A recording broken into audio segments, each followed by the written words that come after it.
Kedua, mari kita memberikan salawat kepada Nabi Muhammad SAW, karena Islam yang kita pilih ini adalah sebuah pilihan cerdas. Mari kita yakini di Islam, kita amalkan ajarannya, pasti kita selama dunia akhirat. Ya, kalau diminta pendapat begini, sebenarnya tadi yang disampaikan oleh Habib tadi sudah akumulasi, itu sudah bagus sekali. Tapi saya coba menyimpulkan ada 3 hal.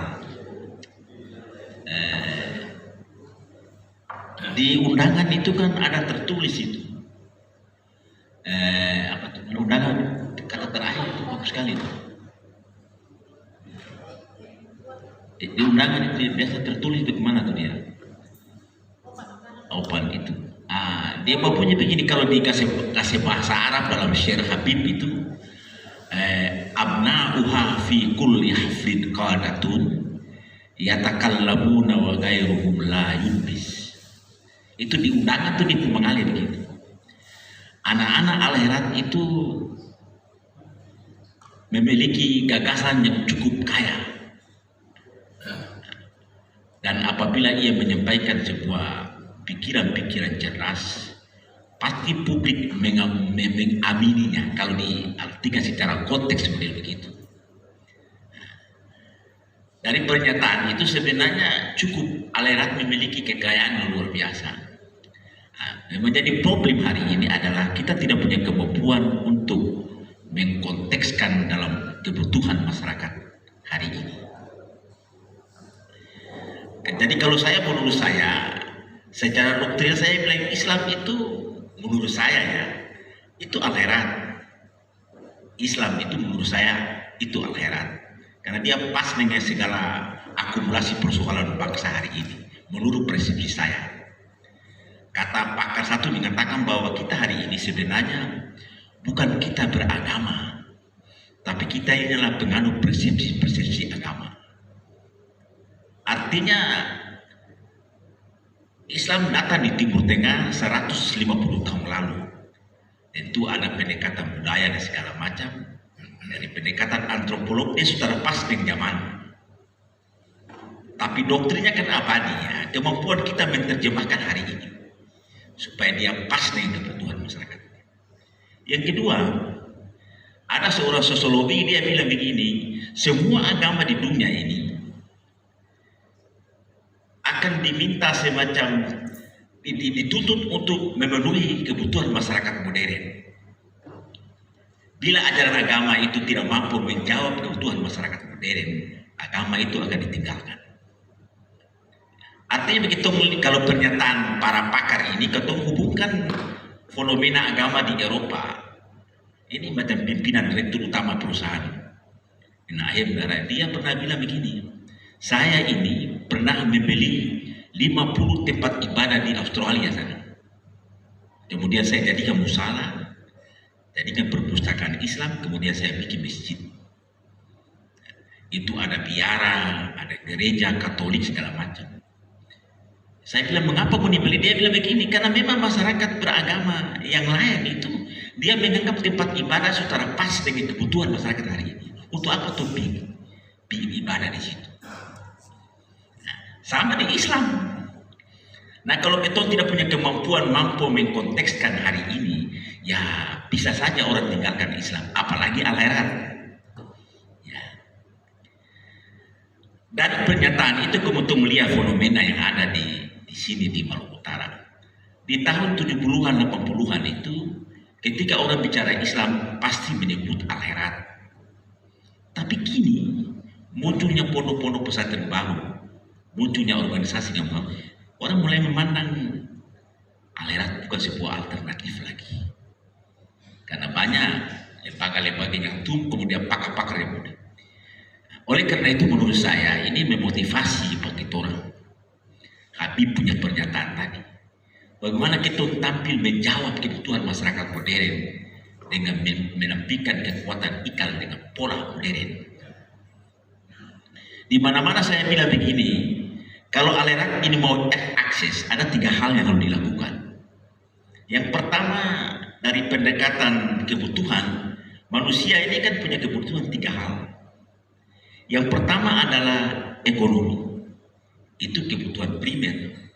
Selama kehidupan manusia kau tanpa makan, tumbuh hidup. Oleh karena itu, Al-Irak ke depan memiliki sebuah lembaga ekonomi yang bisa menjawab semua kebutuhan modern. Apa bentuknya? Pertanian dan segala macam. Yang kedua, kalau selama manusia masih hidup, butuh kesehatan. Kita harus memiliki lembaga kesehatan yang betul-betul representasi dengan kebutuhan masyarakat modern.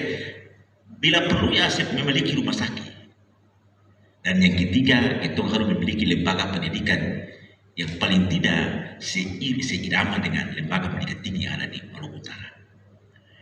Kalau 3 hal ini kita meletakkan, yang menjadi pertanyaan, apakah kita mampu menjawab itu, kata Rana? Itu masalahnya.